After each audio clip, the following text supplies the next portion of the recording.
accidentally streaming. I'm going to check that why. I think this one's for real streaming. Hello. Hello. It's for reals. For real, I'm going to make sure this one's not. That's a good call. We have Welcome, everybody. Hi, welcome in. I'm Jess. And I'm Dad. Also known as Brian. Yes, but he's my dad. We're just making sure we're not... Oh, it's not streaming. No. Yay. Making sure there weren't two. We had two different computers going, so... That's a lot for us. Yeah. Hey, it's happy... so we've got a little Wednesday. Yeah, we have a new little setup here. We're trying desperately... Now live on your YouTube. What is now live on? Is that this one? Mm-hmm. Okay. Hey, we just got a notification. We don't subscribe to our own channel or anything, though. I think this is like the fourth time we've tried this. Yeah. 2 were successful. Those were our stories. Yep. 1, we got a little rowdy and we're probably saying things we shouldn't have, so we made that one non-public. So this is attempt number 4. The goal of our channel. Well. I am Brian, and like she said, Jess, father, daughter. We are, and we both have deconstructed from Christianity, and that's what our podcast is about, or our live stream is. We just want to create a space where people can hang out every Wednesday. Right now, we're just doing it from like 5 to 6. A place where you can go, and if you are going through the same process or maybe deconstructing from Christianity, have questions about Christianity, thinking of leaving, maybe have already left, it's a great place just to hang out and meet people. But currently, we're the only 2 people to meet because we haven't figured out how to get visitors yet. But the first hurdle. But that'll happen. So in the meantime, we do enjoy hanging out. We have a lot of fun doing this. Yeah. And we just feel like there are not that many spaces if you are deconstructing or even just have questions about your faith that you can go and talk to like-minded people. And it's rough out there and there's a lot of judgment involved. So this is like judgment free. Even if you're not, you don't have to be like all the way deconstructed to feel safe and hang out here. If it's just, hey, there's stuff in Christianity that doesn't line up with my values and I'm conflicted, this is a good place too. You can ask those questions. No one's going to be judgmental. Yeah, that was a big deal for me. It's like I always had tons of questions, and it was a little tough to ask them because you could go so far to get kind of the patent answers, and then if you pushed beyond that, it didn't seem to work out that well. And the other thing is that I want to mention is that since it's on YouTube, it says you need to subscribe, I think. Or no, we're public. Oh, I thought we changed that. Yeah, we did change to public. Never mind. Scratch that. So if you want to comment, question, just jump right in if you happen to be out there and stumble upon our live stream. And if you know of others that are going through this process or questioning Christianity, we'd love to have you part of our little community here as we build it. Right now, it's a very small community. Us and our moderator. Wait, and we're not. Our moderator is awesome. He's the technical person that gets us all set up and then leaves. So we're left to our own devices. So look up there on our screen. It says suggestion. Hit what it says by suggestion. Maybe there's like a good suggestion. Open studio. Well, I don't know. Let's see. I'm scared. Really? No, maybe not. I'm scared. Wait. Hit information. That little. Oh, okay. I see. It doesn't let me. I want to see. Oh, it's not a button. I want to see what it says. Look, see how it's starting to say something. It says suggestions, and then. Should I open it? Yeah, let's do it. Okay, let's. Oh, it's YouTube Creator Studio. Oh, this is like another. Okay, abort. Okay, well, I was just curious. That's probably why I deconstructed. I'm always curious. I can't leave well enough alone. Yeah. Like, what does that button mean? Don't I? It's okay. It was an adventure for both of us. And we're streaming from the confines of our spare bedroom at home. And so it's Wednesday. I hope you had a great day. And how was your week so far? Good. It was busy. I flew back from out of state 2 days ago. I know, you travel a lot. I do. I'm packing up. I'm going out of the country for a few days. So Dad, you will be probably solo on the next live stream. Nice. But then I'll be back by I think it's the 18th is the Wednesday after that. So yeah. And you can go to our channel, which is The Exit, Leaving Christianity, on YouTube. And both of our stories are on there too, if you're curious about more of Yeah. our background and how we, why we left Christianity. Just a little bit of mine. I was a Christian for over 30 years and was a pastor for part of that time. Went to some Bible college and was about as committed as you could believe. But just from the very beginning of being a Christian, I've always been a Bible reader and was told that's all the answers are there. That's the story. It's infallible, no mistakes. That's the truth. And I just kept seeing the opposite the more and more I read it, to the point where I could no longer got to the point where I just couldn't believe it was true, because it had too many contradictions, too many conflicts, and so much is based on it being true, like people's eternal destinations, what you do in this life, because this is kind of just the place you're hanging out for this short time, and eternity is what it's really about. I mean, it has so many implications Yeah. if it's true. So I really had to wrestle with, do I believe that? And I just don't believe that's to be true. So, Yes. and I like how Samesies. concerned you. She's like, yes. You're spitting truth. No, it was like you were really. I thought it was more like you were really concerned. Oh, yes. I was. Oh dear. Will you be okay? I get really into people's stories, even She if does. I've heard them You're a good. before. You're a very good listener. I'm an empath. So a blessing and a curse. Yeah, we both are. Watch. Oh. But the good thing about that is, and that's probably why we're doing this, is knowing other people are going through that process, and we care about people. Yes, we do. And having gone through it and still going through it in some ways, we would just love to. I've met so many people that like I talk to about to you. what we're doing about this. And it's really interesting how many people are in a similar boat or feel the same way of like, oh, I was really, really strictly religious but they don't feel like there's people they can talk to. And there's almost a relief or something when I bring it up, which is always risky because sometimes people want to like lay hands on you or think that you need saved or something. If you bring it up. Just for clarification, in case someone's not, what's this lay hands on you? It is very much because if someone lays hands on you, yes, you should love to go after them.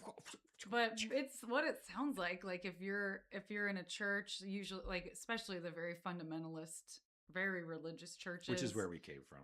Hey. I wanted my children's minds to be distorted by the best. So we went to fundamentalist church. At the time, we thought we were doing a good thing. That was funny. Sort of. But tell us what laying on hands. Laying on hands. If like it might be if you're sick or if you have a problem, it's just basically praying, but like with healing power, I guess. And so I guess you put like your hands, you actually make physical contact with the person and then pray extra hard, I guess. And then hopefully that transfers some kind of spiritual juju to them. It is funny as you're. It's hard to say it doesn't sound like where I work, there's it's a pretty good mix, but there's a lot of believers or Christians there. So it is, people will say stuff to me now and I'm never sure 100% how to respond. Like, oh, we're praying for you. And I was like, cool. Thanks. Yeah, I know that one's a rough one for me because I think it's way more helpful when I'm going through a hard time. Like I have a really good friend who lives across the street.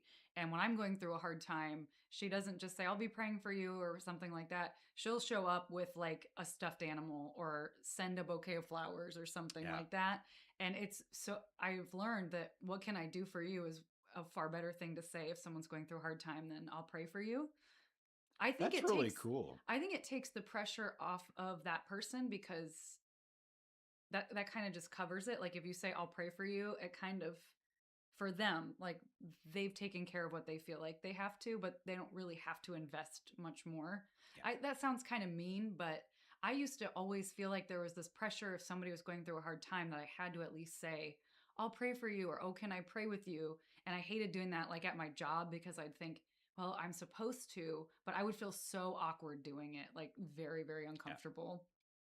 Yeah. And I mean, track record prayer wise is it's either yes, no, or maybe. So you've got a 50-50 shot.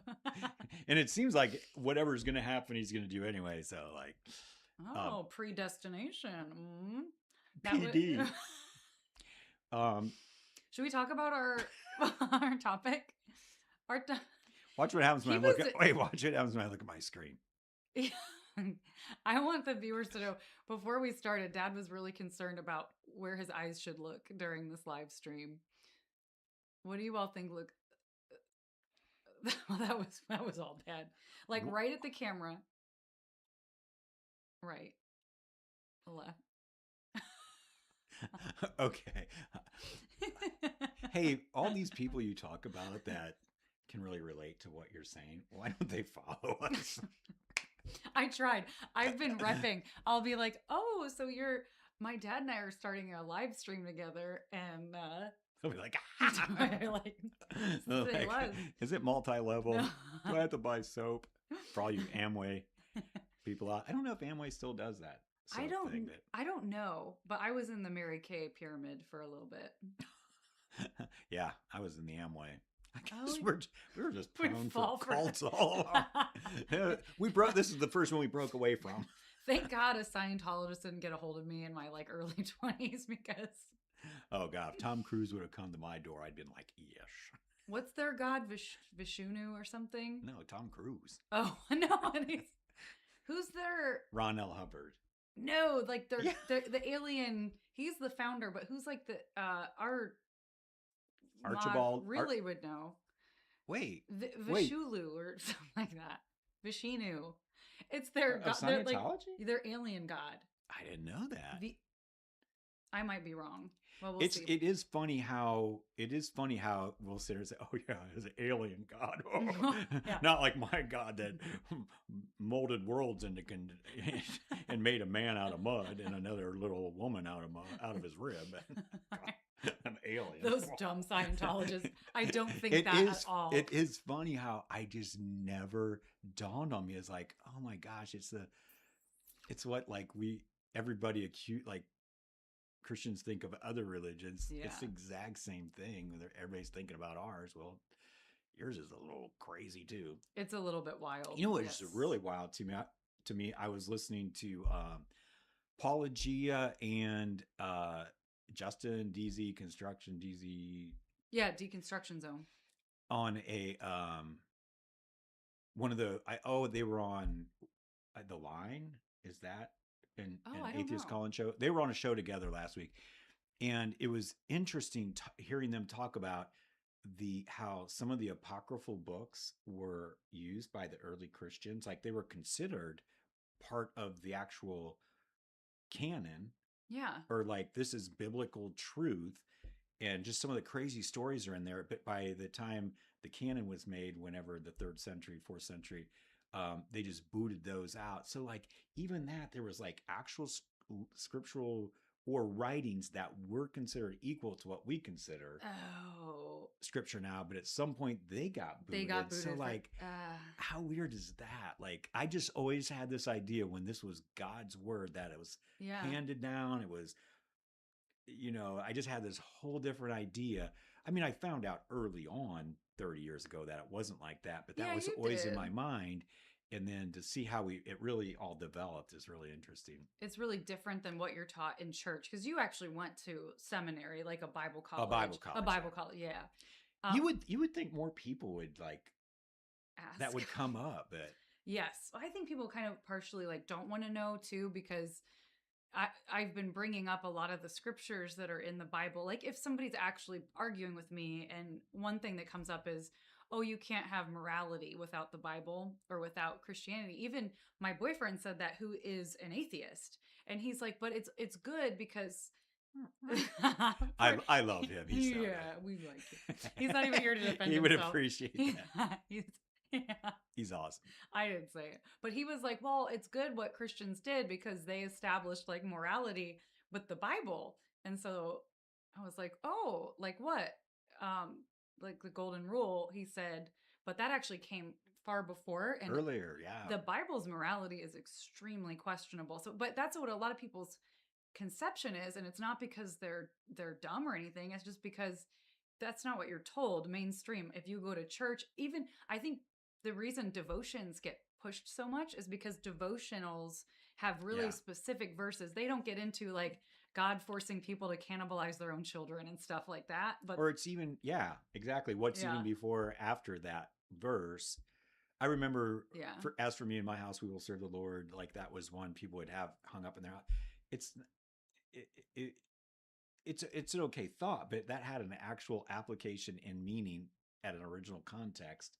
And it's not something just, it's not just something that you can make it mean what you want it to mean. right. I totally agree. After the original meaning, you can, I guess.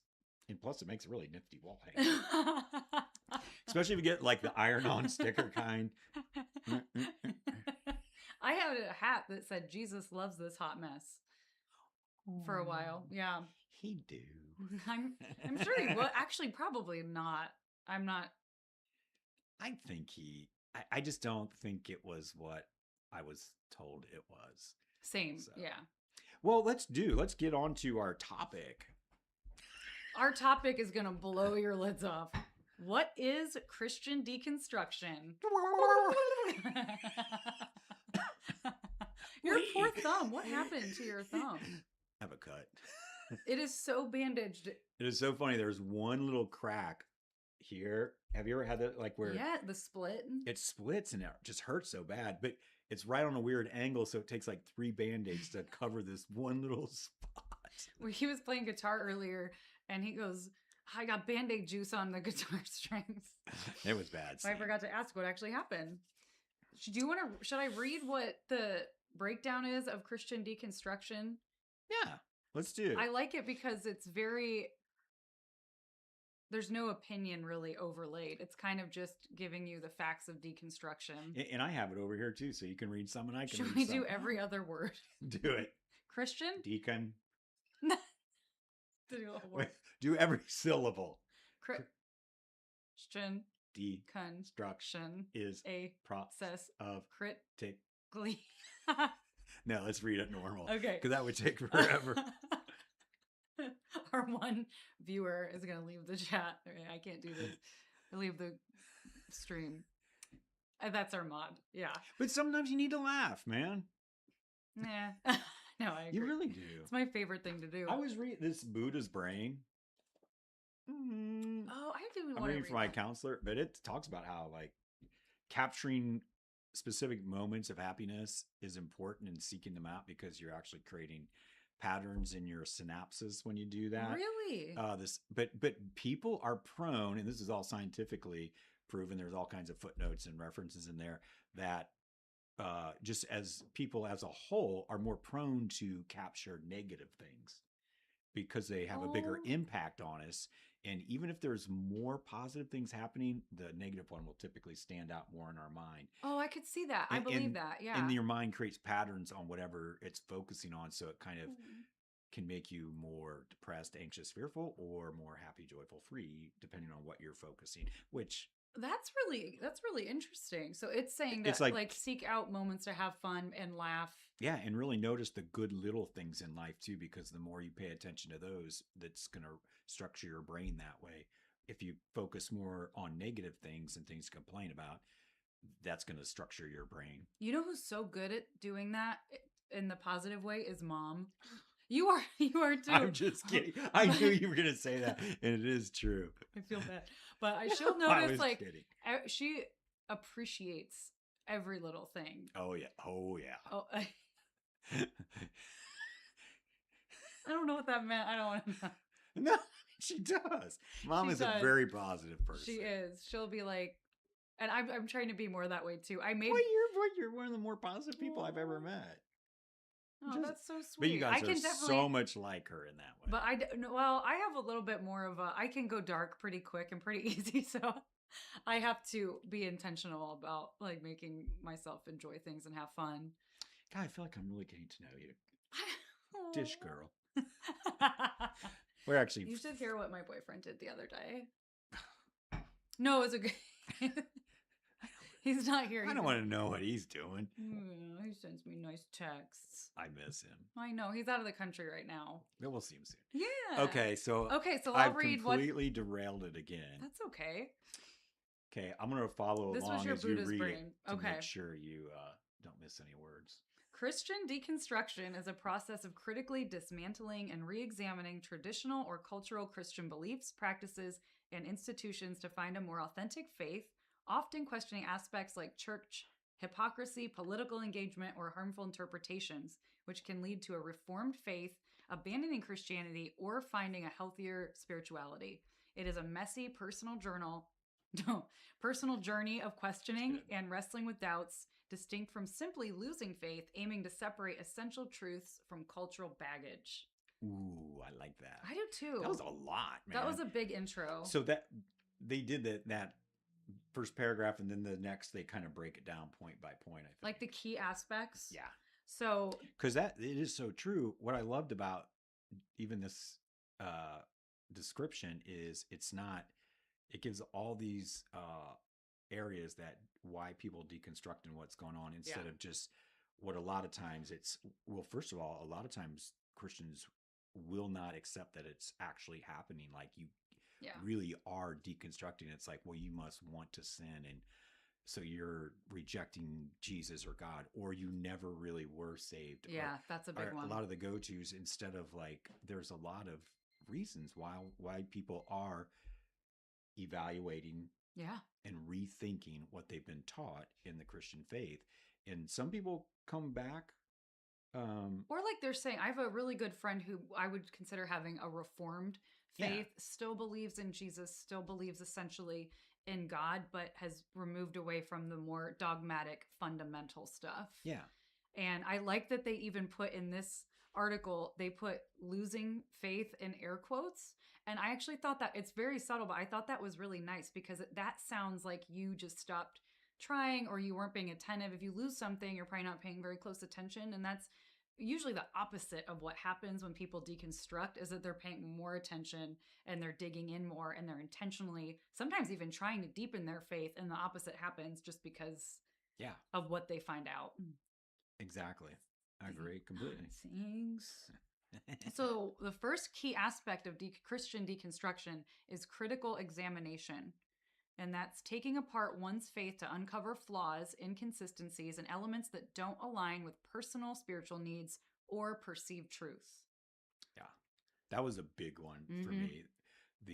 In the critical examination wasn't intentional. Yeah. I was told many times that the Bible is true. Just dig in as much as you can. The more you read it, the more you'll be convinced. Yeah. It's truth that you'll just find out it's true the more you read it. And that's I did that, studied it, read different commentaries, all that stuff, and the exact opposite happened. Yeah. The more I read it, the more it just more and more questions came up that in the answers that I got, unfortunately, the scholarly answers, and all I mean by scholarly is people who have committed, like maybe went to college and got their PhDs and are the ones that are actually writing the commentaries, writing the study notes in the study Bibles, the ones that are on committees putting the actual Bibles together. I mean, if anyone knows what this literature, what this text is saying, it's these people. Oh, and even understand like Hebrew and Greek, so the original translation, have like a very deep understanding. Yeah, and that's the kind of listening to what is actually going on is what made me start to really question it. Yeah. And like, what's the alternative? It's like, oh, well, you can't, that was your mistake. Listen to people that actually know and study it and know how to read the languages and the culture. You should have just kept listening to us. That was your mistake. That's scary. That's crazy. That's literally crazy. That's scary because that's a cult then. That's not. I mean, like, gosh, if you have a serious medical condition, I'm not going to the people who, dude, I've been praying about this and I had a vision. I want to go to the people that have studied and committed their life to understanding how you heal these things and what's the best thing going, because it's important. Yeah, I would completely agree. It's a really good point. In a less serious, well, never mind. I was going to poke fun at my boyfriend some more, but I won't do that because he's not here and we like him. I mean, this was such a big one. I would say this is ultimately what led me to stop believing, and it wasn't turning away. It was literally not being able to believe that this book is a divine document from God. There's just Yeah. no way that could be true. I did jot down one note about critical examination. I think maybe I understood this a little bit differently than how they meant it, but they were saying this article says elements that don't align with personal spiritual needs or perceived truth. Hmm. So I wrote down truth. Like for me, a hard and fast truth would be somebody else should not be harmed for someone else's actions. And Hmm. then trying to align that with places in the Bible where there's like generational punishments. So where one people group, I can't remember who it was. Amalekites. Yeah. Yeah, did something against Israel. I don't even know if they did anything They so didn't. wrong, but they It was when they were leaving Egypt. allegedly, but yeah. When they were leaving Egypt, and now I'm drawing a little shady on the actual details, but they didn't do either. I think they wouldn't help them, assist them, or they made it hard for them as they were escaping, and then. But then God, like several generations later, was going to punish and have all of their like great something grandkids 400 years later. Yeah, that's right. It was that long, and so that to me, they were to be wiped out. Oh. Yeah, like that's really brutal. Like, so these people 400 years later had nothing to do with it. How could, like, no one would, if anyone did that today in our culture, in any situation, we would be like, what in the actual? That would be like Schmittler or something. That's the level that you would put it on. Like, who eliminates a whole race of people or group of people for something that their ancestors did 400 years earlier. Prior. These people are not accountable. Can't be held accountable for that. Well, so that one, and then the other, like, same exact thing, perceived truth shouldn't harm somebody for someone else's actions. And then David's wives, plural, got sexually assaulted by men to punish David, and God commanded that to happen. And so that just didn't align with my perceived truth. And if that is so odd, or if like that's okay, then I was like, ooh, then I need either not this religion or no religion at all, because personally I don't find that okay. So that was just an example of like what does the book actually say? What is actually being said here? And do I agree? Because even if it was true, but I didn't agree with it, I'm not going to go along with it. Yep. And those are the kind of things that I was very involved in churches for 30 years plus. And those things were just never mentioned. And if you brought them up, it was very difficult, even in Bible college, to get answers other than if you pushed it too far, it always came down to God's ways are above our ways. We have to trust in him that he is all good. And it's like, that's where it perceived truth. Like, well, I'm not super moral, but I think I know it's not good to do those things. But I have to say that it is good to do those things because God, that's where it made me question actual truth in reality. Or to say like, it's okay if God does it, but it's not okay if we do it. Yeah. Just the most powerful person can do whatever they want, I guess. Yeah. But we don't accept that either. We would call that abuse or dictatorship or something like that. But so those were on fire. I can't really snap my fingers. That's like as much as I can do. What I can do with my head. Oh, like a bobblehead. We're going out to eat for Valentine's Day. Oh, him and Mom, not. Yeah. I'm excited. I know. I would be too. A little nervous. What are you going to wear? I don't. Cupid outfit. Oh, yeah. What's our next one? Oh, questioning authority is the next key aspect of deconstruction. Yeah. Well said. Thank you. I read it.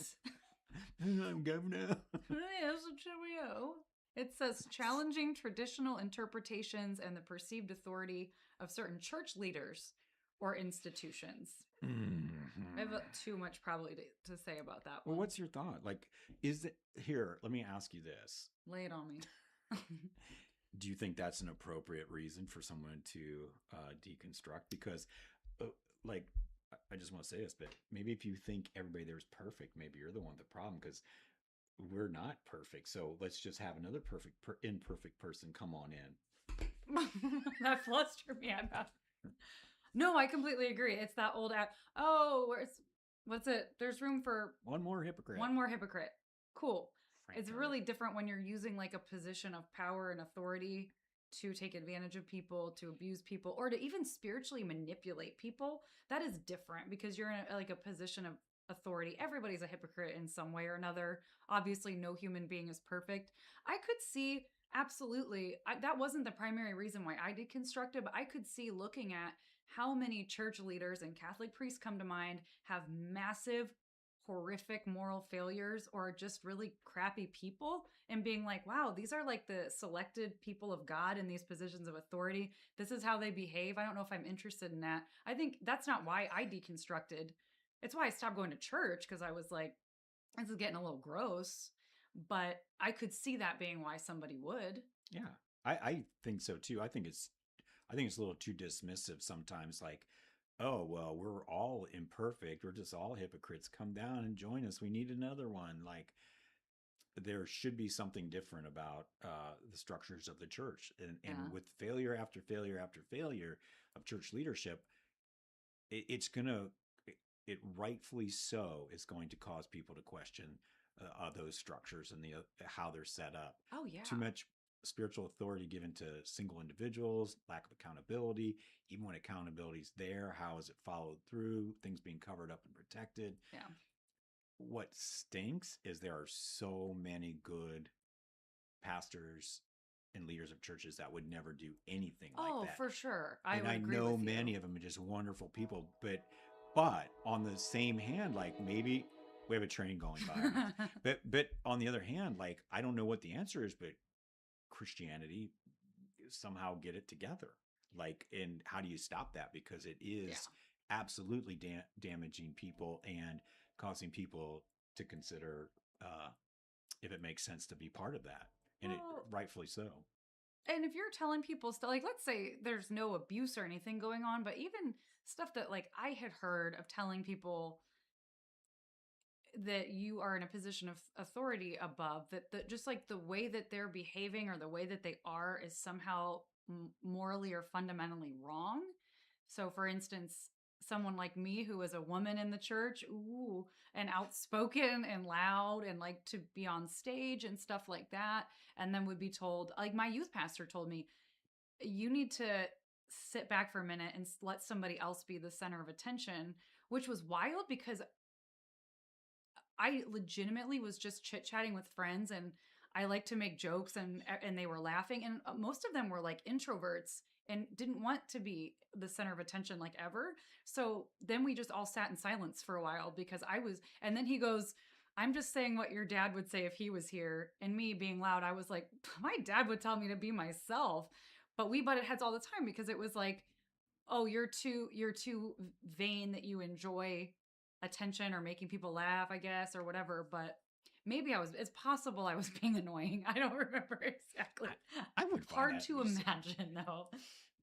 but yeah, it is. In you got a lot of that, and like I just know being on staff, which was the creepiest thing. Like I attended this certain church, and I was helping out all the time. I was helping behind the scenes, going to leadership meetings and stuff, and Yeah.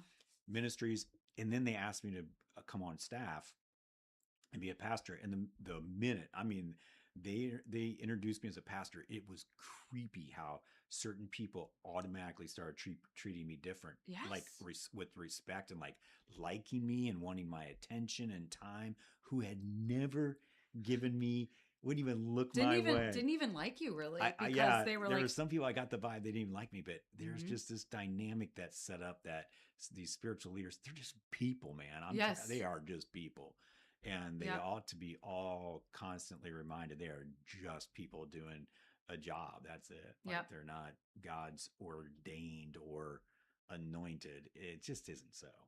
It is not so. Nope.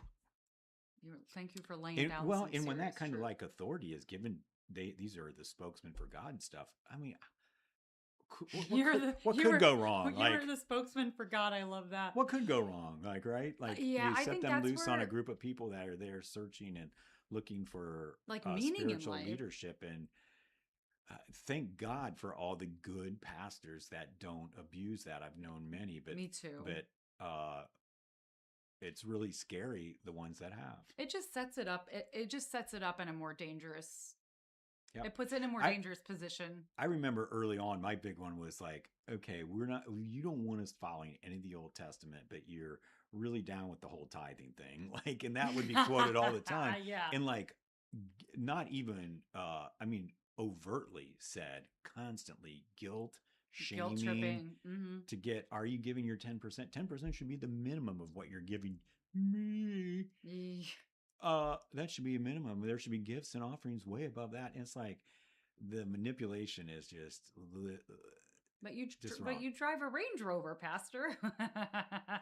Yeah. 10% of your income is a lot. That is a lot of money. Oh, I bet you'd pay that to go see your favorite football team.